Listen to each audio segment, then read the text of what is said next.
బాగు చేసే దేవుడు, అద్భుతాలను సృష్టించే దేవుడు. ఆయన తన కృప ద్వారా మన జీవితంలో ఆ యొక్క అద్భుతాలను ప్రత్యక్షపరచబోతుంటున్నాడు. ఈ ఉదయ కాలమున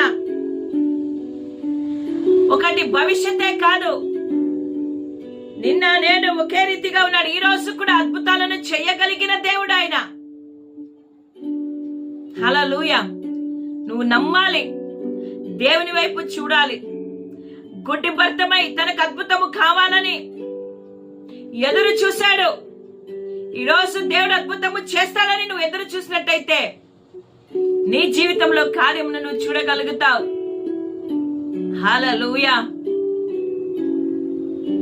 ఎన్నో సంవత్సరాలుగా దయములు పట్టి పీడిపబడుతున్న సేన దయము పట్టిన వాని జీవితాన్ని మార్చిన దేవుడు. అద్భుతములు చేశాడు అతని జీవితంలో.